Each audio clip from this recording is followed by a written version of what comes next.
Girls, welcome to the Maf Kast. I am your host, JoMaf. You know what I'm saying? I'm chilling here with my engineer, my nigga Jay Will. Alright, we was sitting here rapping, talk about motherfucking Space Jam 2. How we probably too old to be excited to watch this shit, but we kind of excited to watch this shit a little bit. We know it's gonna be all right. But I was telling the homie, Space Jam 2 ain't gonna be shit if they don't have a I Believe I Can Fly. If they don't have a I Believe I Can Fly on that soundtrack, if they don't have it, then I don't give a fuck how many the little babies they keep trying to reproduce, like T-Pain say, we've heard it all. You know what I'm saying? I don't care how many motherfuckers they try to put. If you don't have a I Believe I Can Fly on your soundtrack, then LeBron, I don't know what you want from this. Is going to be strictly for the new generation, clearly, because I'm telling you right now, what I Believe I Can Fly did for Space Jam movie, it almost made it. I remember little like grandmas was turning that song up, and everybody was, I think about it every night and day. Like niggas was singing it as a family. It was almost like a nigga spiritual. Man, it was the graduation song. It was the graduation song. I'm trying to tell you, I Believe I Can Fly. You know what? He should have played that in court. He should have played that in court. They might would have been like, fuck, we can't prosecute him. That song was incredible. So, yeah, I'm anxious to hear that soundtrack now because I'm going to tell you, I'm going to be hella judgmental if it ain't fire. But what's good with you? How you doing this week, man? You all right? Yeah, man. Cool, man. Let me ask you something, dog. You know what I'm saying? Over the weekend, I got revisited with a trigger. I call it a guilty trigger. I'm too grown to be triggered like this. But it happens, and I want to ask you, and I want to ask the niggas out there, do y'all trip off this shit still? Like, I've been with my youngin' about almost a decade, right? Been through all kind of shit. But I'm gonna tell you, we was out and about, and I was chilling, minding my business. We having a good time when, you know what I'm saying, people was out having cookouts last Sunday and shit. So we was out strolling and shit through the neighborhood with the little child, and we walked past a house that had a party. A bunch of people was out there, so we walking by, happened to look, see some fellas out there. Okay, we pull up to our destination. I happen to look again out the corner of my peripheral, and caught a young gentleman eyeing my youngin. And it was so crazy because I wasn't even looking for it. Like back in the day, I used to look for shit like that to trigger so I could just go crazy. Nigga, I've been banned from a 7-Eleven. I'm not going to say where, but I've been banned from a 7-Eleven because I made niggas run out that motherfucker for looking at my girl, right? On my young dumb shit, right? But I think because it took me off guard, and I just happened to glance out my peripheral and I seen that shit, I got a little triggered like how I used to, and I stared at this nigga, and the nigga never looked at me. He looked at my girl and he turned away, and he he was back into his party. You know what I'm saying? So I let it go. So I thought. I let it go. So I thought. And later on that day, it popped back up again because it wasn't the fact that the guy had looked, right? It was the fact that I've seen this guy before, and he's never been disrespectful or any kind of way. Nigga waving and shit, but this time he was with some friends. You know what I'm saying? He wasn't by himself like I caught him before. You know what I'm saying? This time he had a couple niggas with him. So I kind of felt like the audacity of this nigga to think that he could now feel froggy to leap because he got some other tadpoles with him. You know what I'm saying? And I'm asking you, is that certain age that I should not be tripping off that shit? It is, right? It is, and God damn it. What age is that? Am I over that? I'm way over that, right? So this is what I'm asking. What's wrong with me? What's wrong with me? Because I was telling this other youngin about what happened, and she said, "Oh, you still get jealous." I said, "Bitch, I don't get jealous. I'm a man. It's just the audacity of this nigga that triggered me." Okay, I'm thinking. You got your son's basketball game. Son's basketball game, because he gonna be good at it. Okay. Drake and his new girl. Oh, you gonna take me there? You gonna take me there? Okay. You telling me you're not gonna look at Drake's girl? So maybe your girl is equivalent to Drake's girl to somebody else. So they gonna look. That's a good point. So you trying to tell me that the looks is harmless. It's harmless. And I know that. And that's why I didn't do anything. But this is why it's a guilty trigger, because it still bothers you in the back of your crawl. You know what I'm saying? You still like, you know what I'm saying? And I'm like, at a certain age, I shouldn't even be going through that no more. Right. I need God. Right now, you saying you need to stay in the house. Nigga, at all times. Because I'm like, I thought I was better in life. Place that you could go to that somebody not gonna look at you. That's what I'm saying, bro. So I'm like, Joe, you gotta really, and that's why I say I want to put it out there, because I know I ain't the only one. I know it's other niggas still be like, dog, I still be about to flip on these niggas. And I've been with her about 20 years. And I'm just sitting here like, damn, dog, like I really got some growing up to do still. God damn, man. But since you want to take it there to the Drake and his date situation, because this is crazy. This is crazy. I think Drake has totally violated. He's totally violated on a maximal level. Like, this is a nigga flexing his riches on a whole different level. Like, this nigga is who Tiger Woods wanted to be in his head. Like so we all saw Drake go to the basketball game of Bronny's game. And we saw the picture of him standing beside the lady and the beautiful young lady. And we was making jokes like, yeah, he probably gonna get at that. So it's been that paparazzi, but I don't think it was paparazzi. It was a planned picture from a drone that they got to set that picture up so you can see. And I'm gonna tell you why he set that picture up. Drake ain't slick. Drake is a thinker. Drake set that picture up to catch them at the most innocent time of that day.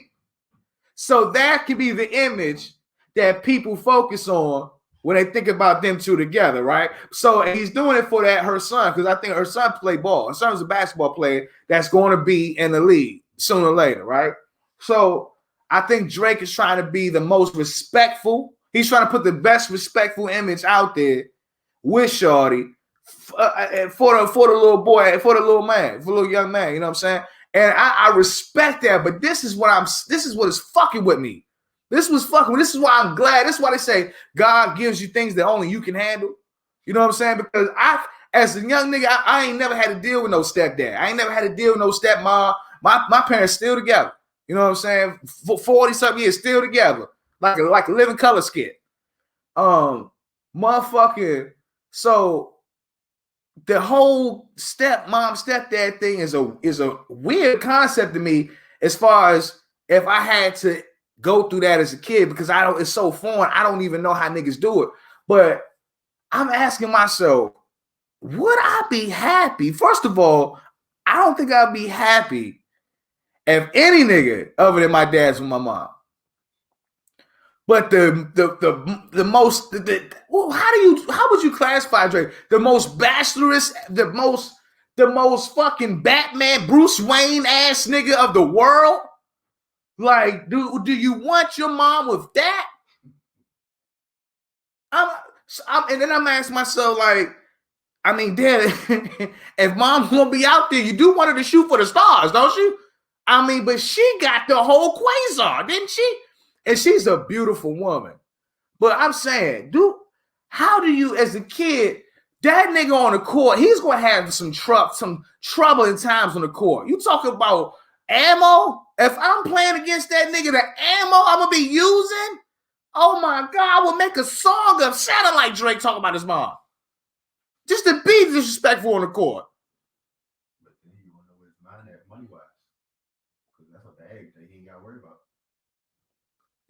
Depending everything goes well. Yeah. Depending everything goes well, it can't go wrong for him. But if it goes wrong, yeah. I don't want to be man. And this is the thing about Drake. Drake is one of the most illest subliminal type niggas. Like he can say a lot with just 4 bars. And I don't want him to say a lot about my mom in 4 bars. I was at a game. Yeah, I was at a game. Then I had it on a plane. Oh, the brain. And you'd be like, no, mama, no. You know what I'm saying? And you know that because when I saw that picture of them at the Dodger Stadium, I said that's not where the date started. The date started after that picture. That the shit that we didn't see. Yep. And I was just like, man, dog, like, it's going to be. And you know what's crazy? He didn't even drop his album yet, right? Was it the Lover Boy joint that we waiting on that, right? Man, if this is a part of a rollout, Drake is the illest nigga ever. This is I've never seen a nigga go date a basketball mom as a rollout, but this shit is ill. And but I just can't. And then I saw a picture of Drake and a little boy at that game that they was at. And they said Drake, it seemed like he was talking to him and shit. And the little boy looked like he was smiling, like he was happy to, you know what I'm saying, that Drake could be his stepdaddy. You know what I'm saying? And I was just like, man, the world has totally changed. But then again, that's like, I'm thinking like, if my parents broke up in the early 90s, right? And then my mom's been seen out with Tupac.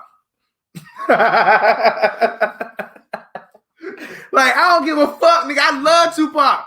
But I'll be like, Tupac, get your hand off my mama. You know what I'm saying? Like, I don't give a fuck. That's just me, nigga.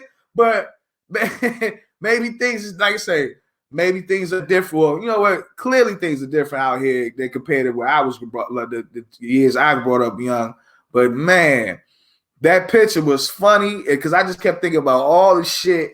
This boy... Drake got to be doing something for this little boy, man, because the little boy is going to go through something. And when I say little, he ain't no little nigga. I think like 16, 17. But I'm saying the scrutiny, the jokes that can come about, especially him being in a competitive sport.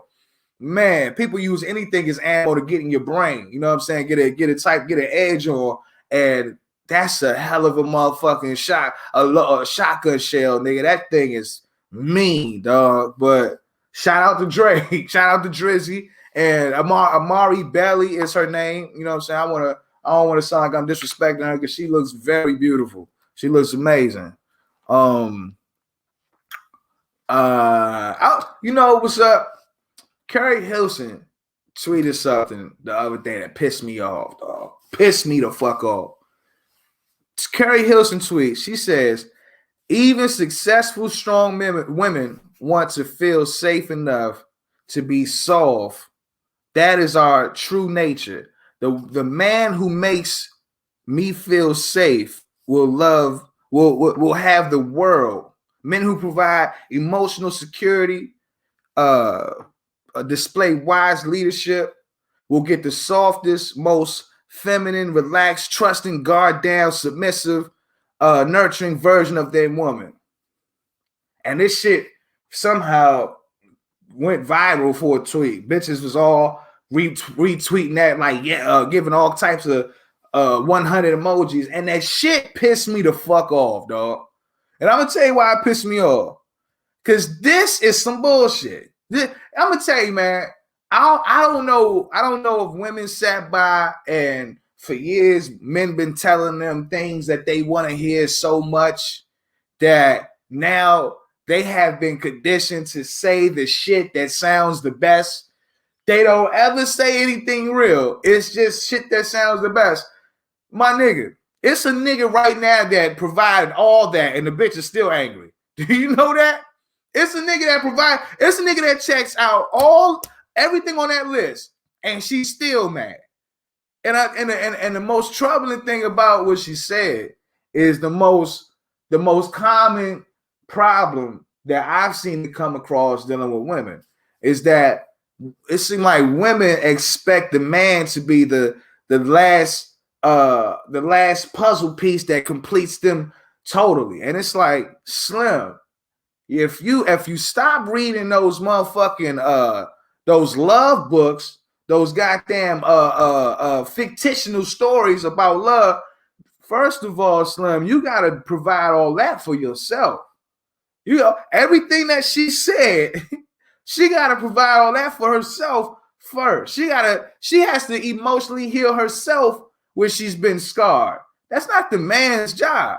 You know what I'm saying? That if you find a man that does that, and vice versa, if a man find a woman that does that, then you just motherfucking hit the lotto. But that ain't really your partner's job to provide all these things that really are internal things. She want to feel safe and all this shit. I get the intent behind what she's saying, but it's such a flagrant concept when we start thinking that the other half is the person that we want to spend our life with. Nah, man, you gotta heal and make yourself whole first. You know what I'm saying? Ain't no other. That's one of the biggest faux pas about love, dog. That, oh, that's my other half and she completes me. No, nigga, no. She should not be the one to complete you, nigga. Because that means when she's gone, now you got to go back to square one to re-identify. You know what I'm saying? To resurface. Oh my God, that half that completed me, now I'm back incomplete. Now the whole fucking cycle continues. Nah, dog. Nah, man. But see, the shit was, that quote was being so retweeted over and over again. And I was just like, damn, dog. Like, this is why niggas find themselves just wanting to be a bachelor. Because if you got to do all that, if you got to be all that to a woman just to get the best of it, it's like, my nigga, you could be, I see why niggas like, look, let me just get this bag and just be in and out, you know what I'm saying, these chicks' lives, because that's a lot for a woman to expect from you. Like, the thing about it is, I don't even think men have a lot of expectations. Men, you know what's crazy? If we want to keep it a buck, men only expect sex. That's it. We don't motherfucker. We just want you to be nice to us and fuck us. That's it. And that's all men expect. Maybe some want to cook and clean and shit. But when a motherfucker marry you, when a motherfucker bung you up, he's really, the only thing he's going to expect is sex. But the woman will expect all that shit that Carrie Hilson said and more. And more. And if you don't check all them lists, it could be some trouble for some guys. But the crazy part is, you could check all them lists and it still could be some trouble for you guys. You know what I'm saying? I've been there. That's why I learned the hard way. You know what I'm saying? Years ago, I was a young man, thought I was in love, but I was just in lust. You know what I'm saying? And shorty broke my heart, had me driving up 95 North, crying like a little bitch. I was like this, crying like shit, heart broke like a motherfucker, cause she wanted her family back, and I didn't understand that I was the side nigga. I thought I was the number one nigga. Nah, I was the side nigga. But and I checked everything off the list that she asked, and still got the boot. And that was years ago. And I said, oh, okay, so you gotta be yourself. You gotta be yourself, because if you lose being yourself, you still didn't lose. But if you lose and you was being somebody else, that shit sucks, nigga. That shit sucks. That's why I tell all niggas, be yourself first before you try to find somebody. Find out who the fuck you are. Because a woman will have this checklist that she wants you to do, and you'll perform to the best of your abilities, and you'll be everything that she wants on this list. And guess what, bro? She will still be unhappy, because it's unnatural for that process to take place. You are not supposed to be created in somebody else's image. You got to be created in your own. You had to have an image for yourself. You know what I'm saying? So Carrie Hilson is a beautiful woman. God damn, I don't know how Ibaka did it, but that's some bullshit. That tweet, it sounded real nice. That's how you know she used to write Beyonce's hit ass songs, because that sounded very beautiful. But that shit sounded like Carrie Hilson give a nigga some trouble. No bullshit. I bet Ibaka got some stories.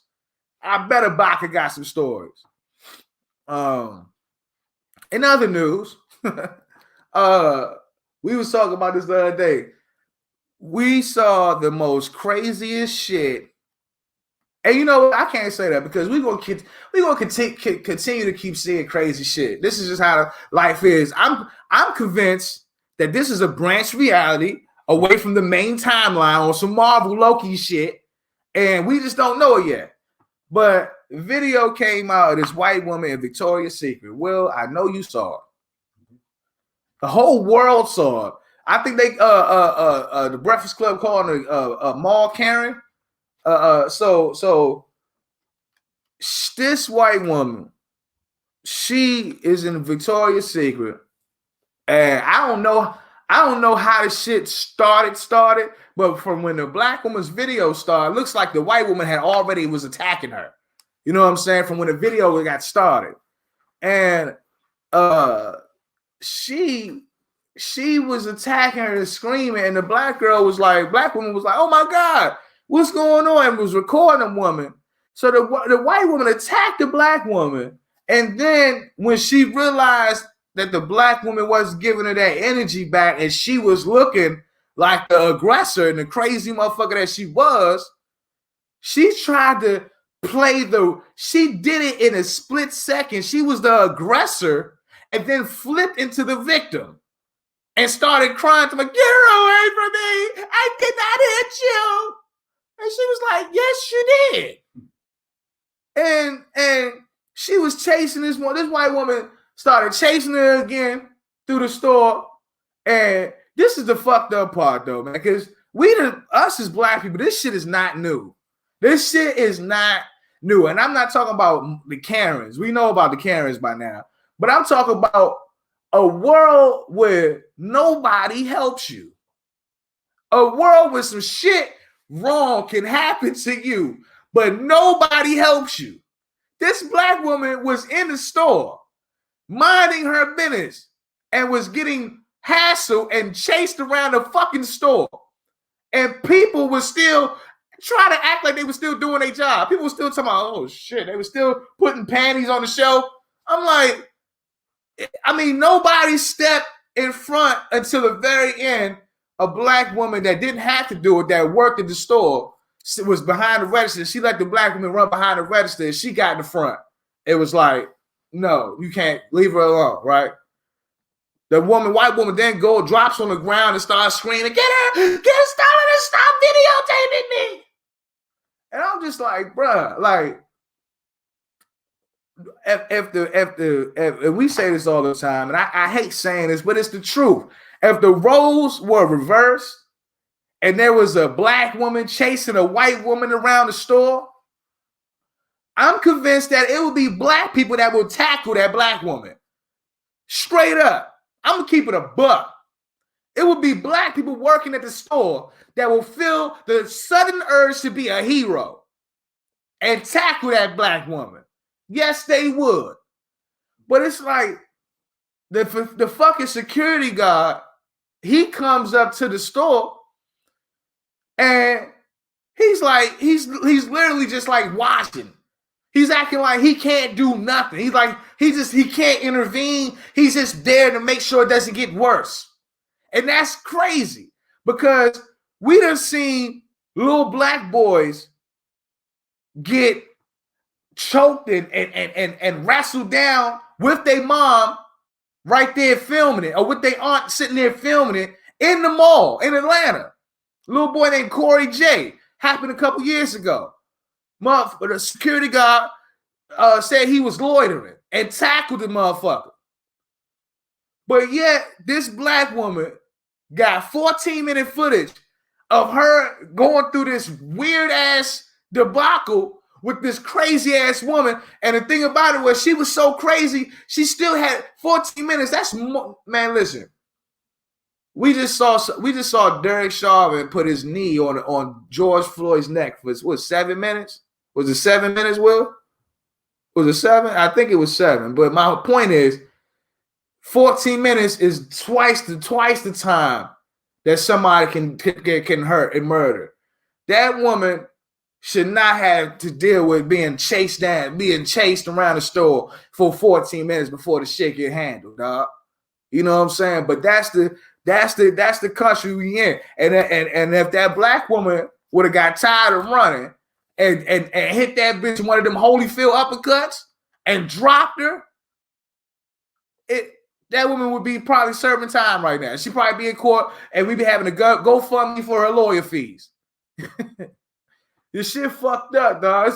Cause like I'm laughing. I ain't gonna lie. I'm looking at the video and the first couple minutes I'm laughing because the shit is crazy. It's crazy, nigga. And so I'm laughing, but then after a while, you like, hey man, this is kind of sick. This is kind of sick. And I showed it to a white guy at my job.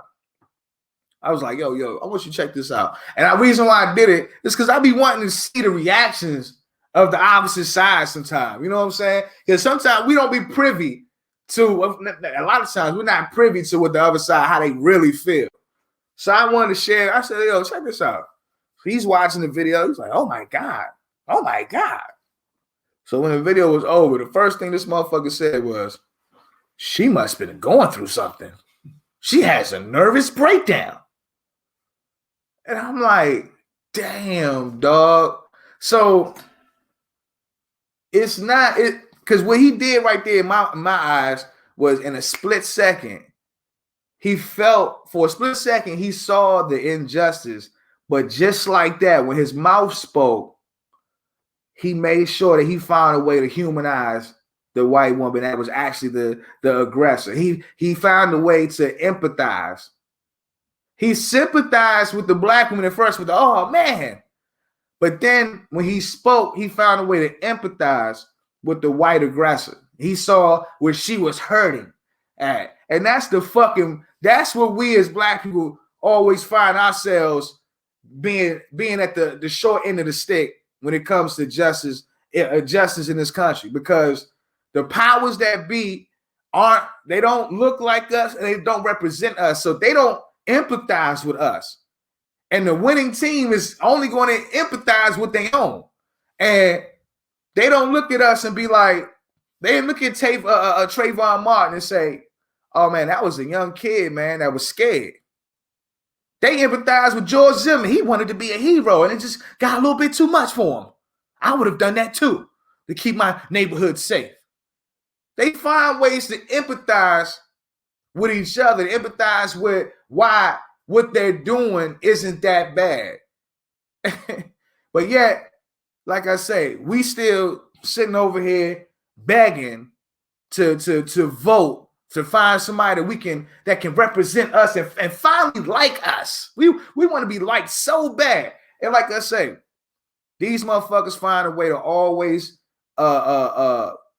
justify all of that bullshit.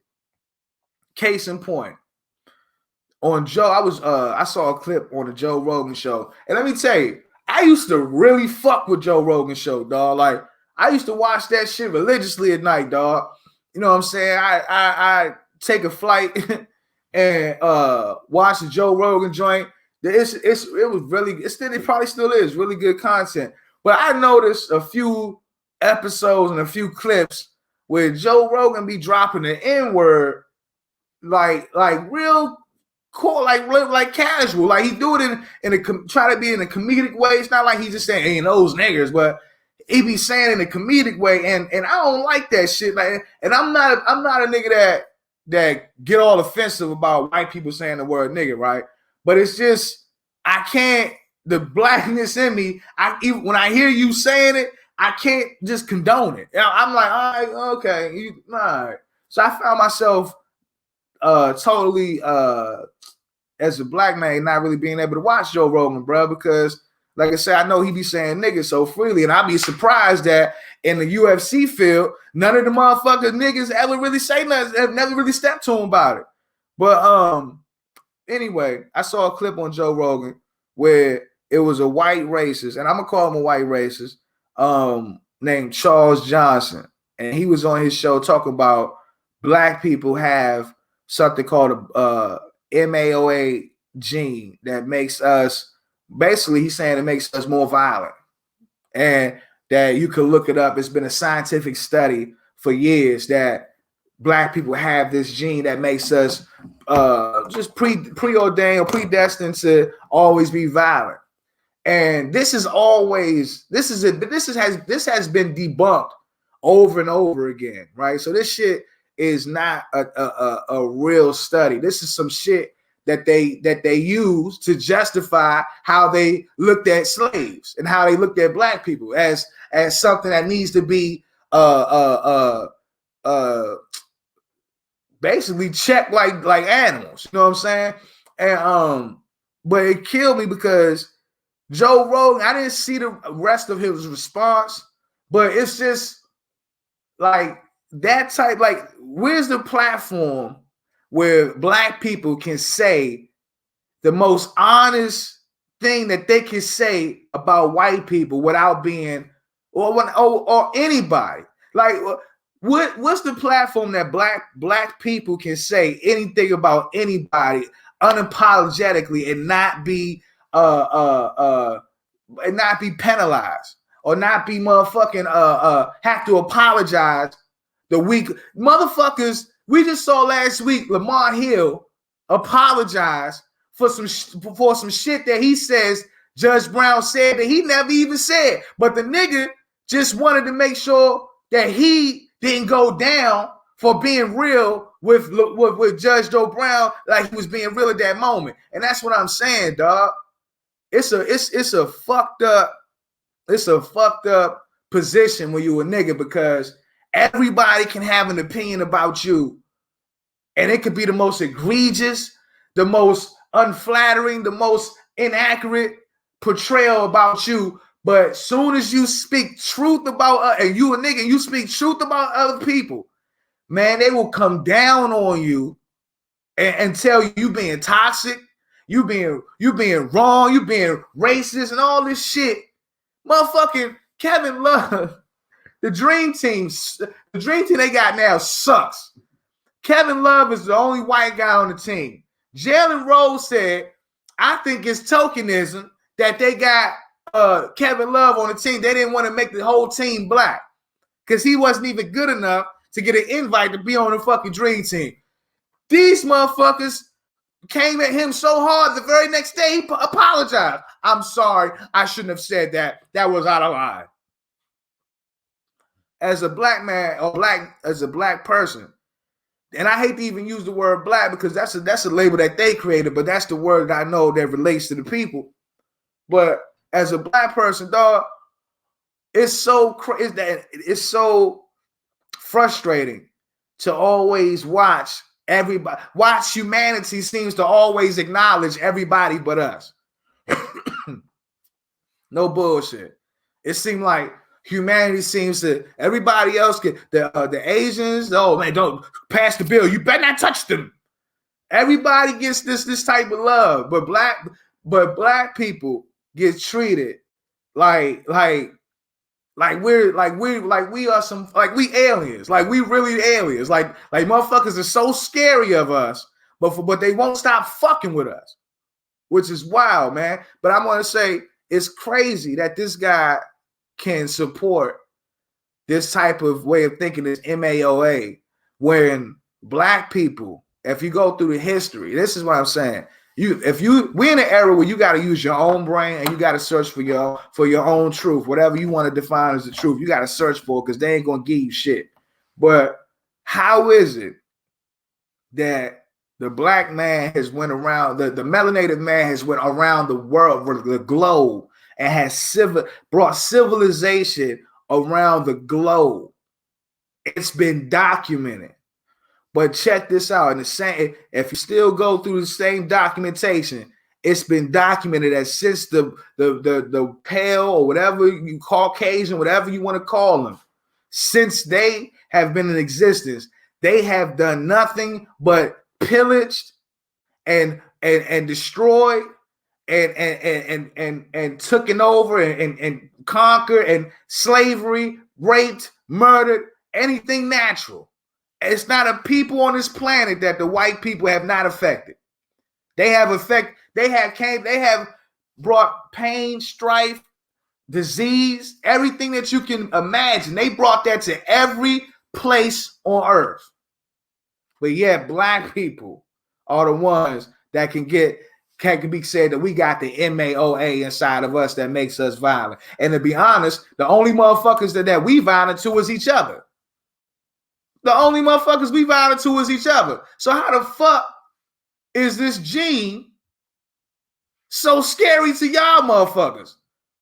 So like I say, and Joe Rogan didn't seem like he spoke like he was with the shit. But the fact that he had this motherfucker on his show, the fact that motherfucker can say that, and Joe Rogan doesn't have to apologize for having that motherfucker on his show. He's not saying, hey, yo, I'm sorry for that. That's not what I believe. Nah, he's letting this motherfucker put that shit out there. And that's what I'm saying, man. We be up against a lot. And the most fucked up part about being a nigga is that we up against so much, but we still don't know. We still don't want to believe that we're under attack mentally, physically, spiritually, at all times. It ain't no one. It's like Neo when all them bullets was coming and he stopped them motherfuckers. Yeah, that's how we got to stop every one of them bullets. Every one of them bullets is a different motherfucking way that they coming to us.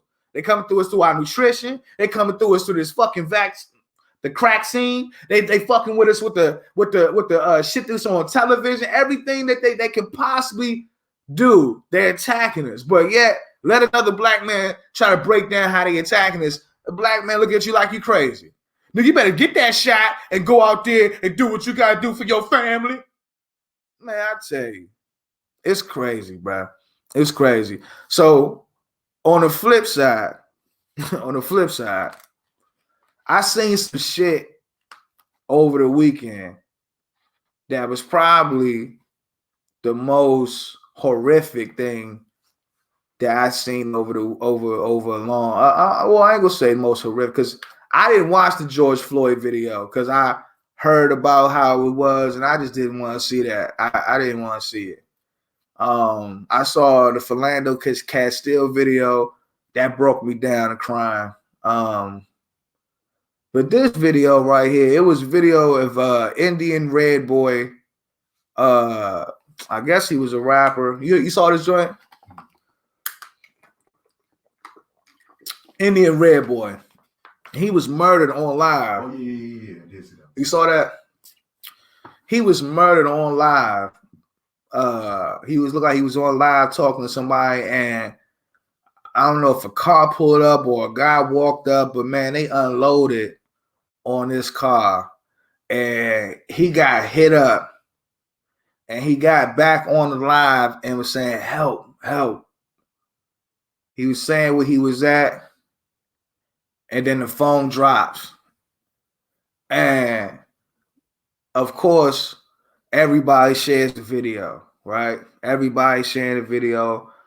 So, I mean, in order for you not to see it, you got to make a conscious effort not to see it because everybody's sharing this type of shit, this trauma, right?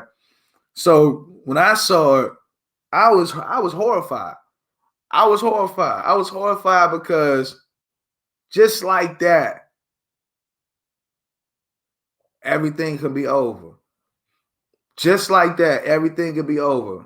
And then at that moment, when I saw the look on his eye when he realized what just happened, I saw the soberness that happens before when the jig is up. When the jig is up. And when I mean the jig is up is, man, a lot of times us as black people, man, we be living a facade.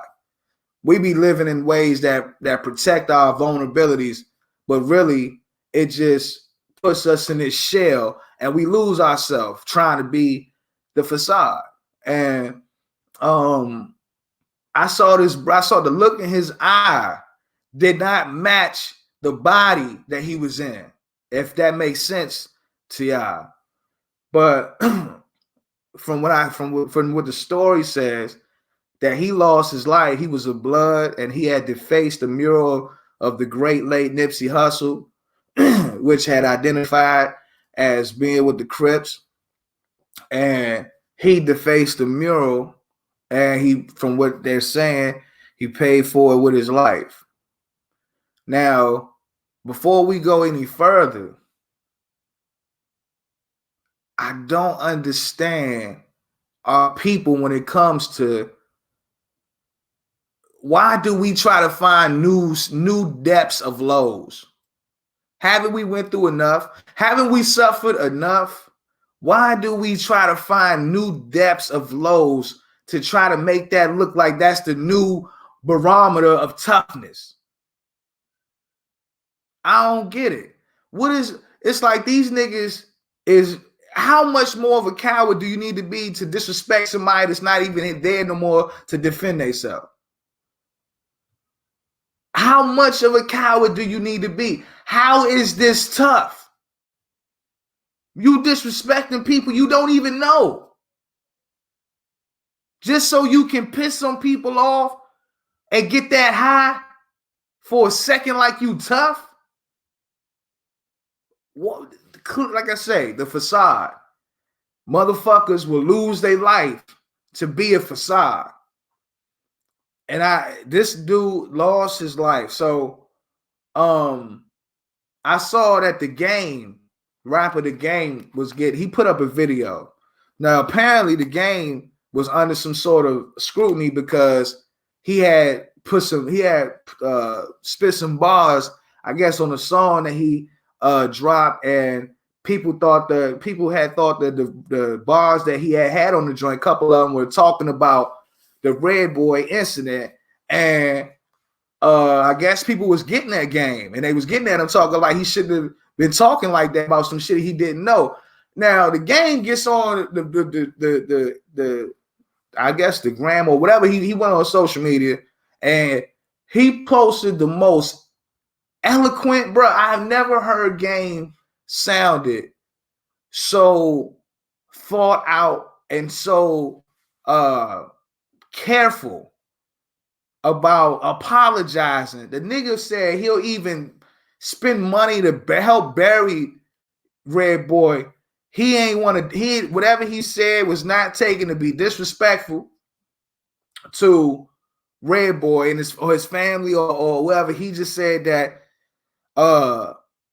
he said those bars was already there. They had nothing to do with him. So he put up a video, I want to say for at least 10 minutes, where he was just apologizing, talk about people he gonna reach out to. And my homie was like, dog, you know what I'm saying? What you think about this nigga, The Game? They must be on his head for him to be apologizing like this. And man, I ain't gonna lie, bro. I got sick to my stomach. Because Game apologized because he probably was getting death threats. And his family probably was in harm's way over some shit that he said on the song. But this is the crazy part about being a nigga. Why is it that George Zimmerman is still alive, but yet The Game has to be afraid of his own people because of something he said in a song? George Zimmerman took a nigga life and went on a world America tour with a bag of Skittles and a gun. And I don't see not one gang member, not one nigga outraged enough to go see about that. But niggas want to kill rappers and niggas want to kill each other to show how tough they are. And this is what I'm saying. How many niggas is going to get killed that before we realize that all these niggas is bitches? How many more niggas is going to get killed before we realize all these niggas is bitches? Because I heard a nigga say, a nigga in Chicago, a gang nigga say, he love his gang more than he love his kid.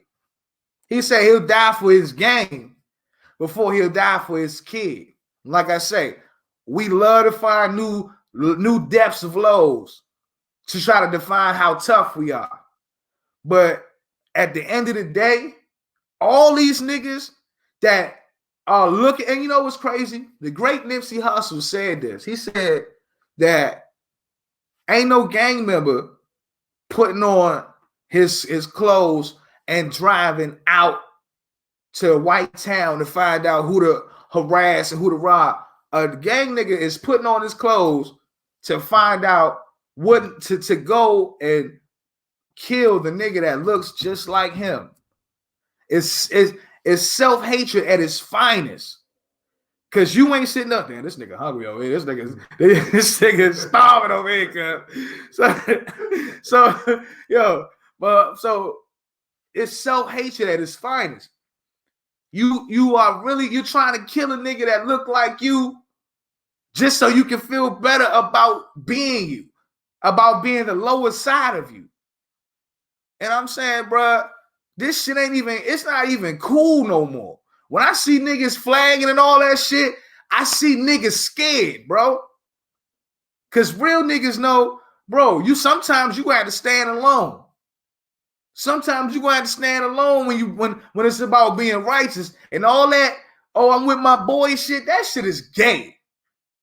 That shit is gay.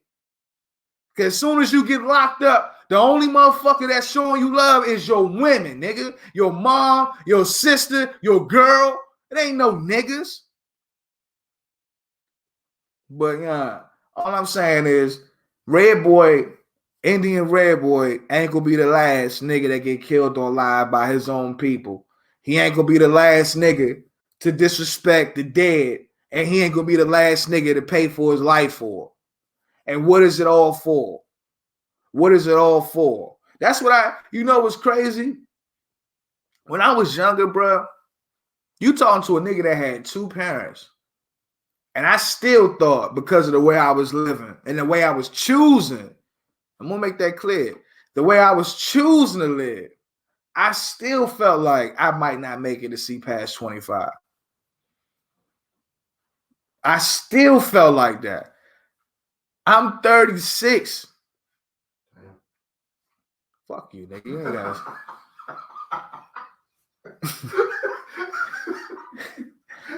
I'm gonna have a new engineer in here next week. So I'm 36, and I ask myself constantly, what is it for? What is this for? What are you?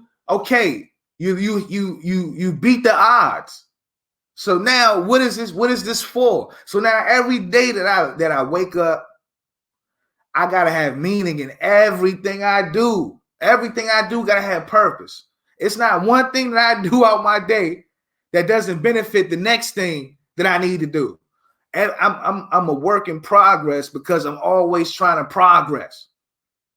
And that's what this shit is about for me. I don't know what it is inside of us that makes us feel so defeated when we're young. I don't know what it is that makes us. Maybe it's the environment. Maybe it's a collective. Maybe it's a whole clusterfuck of a collective of why we feel the way we feel when we're young and hopeless. But to the ones that survived that shit, we learn that the most precious thing about life is not the shit that you do with your niggas. Straight like that. The most precious things in life is the things that you do with the people that's like-minded like you, and y'all building great things in life. It ain't never about what you destroy. It's always unless the thing that you destroy is a lesser version of yourself. But who am I? I'm just a nigga, right? But all I'm saying is it's disheartening to see what we do to each other and what we allow done to ourselves by other people.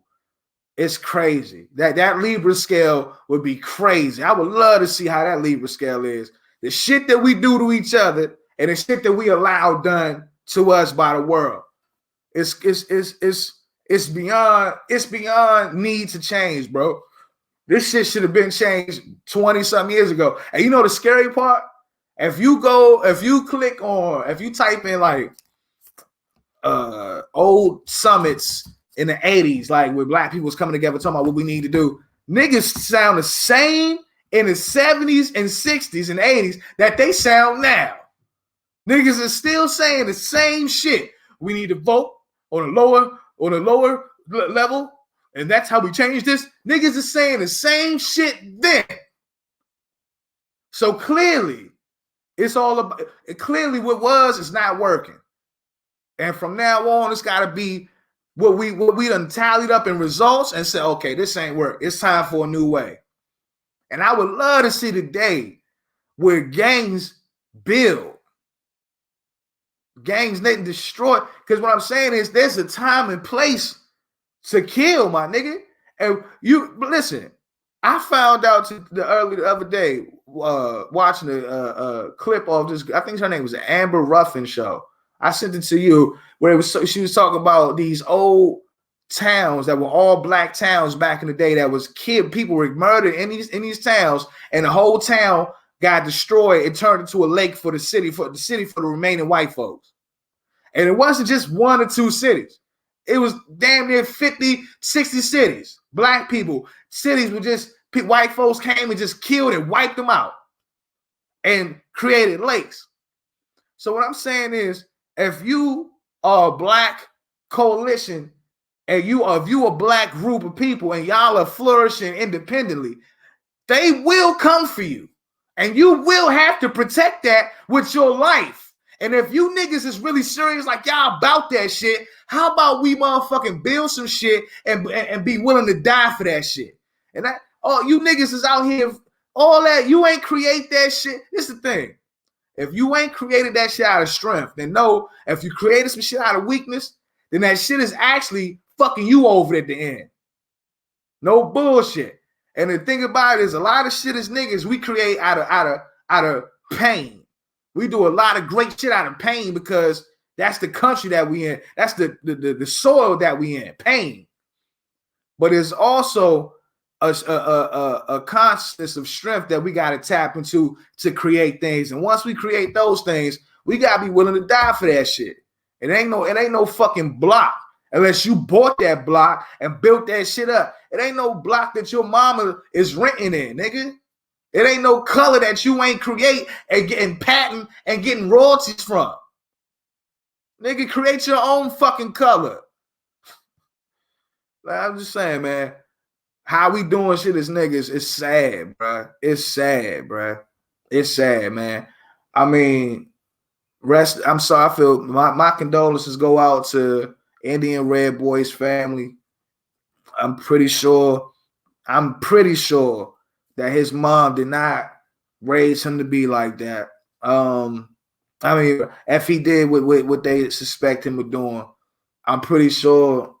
Well, I would like to think that his mom didn't raise him to do that, man. And I'm only being real when I say niggas are scared. I'm not trying to offend nobody, but I'm saying at the same time, if you niggas got more heart to kill niggas, then the police come, y'all niggas saying no sir and yes sir, you niggas is bitches. Straight like that. I done seen that shit so many times. Police come, not even that, nigga. You look at First 48. Niggas be killing niggas and go in the interrogation room and cry. Going and tell on themselves or tell on their homies. But these niggas supposed to be tough. It's man, listen, man. If you ain't building, if you not protecting, bro, you ain't doing shit. You ain't doing shit. And that's all I'm about is trying to build. I ain't got time to destroy. I ain't got time to let something fester inside me and destroy me. I'm only speaking life in this shit from now on, dog.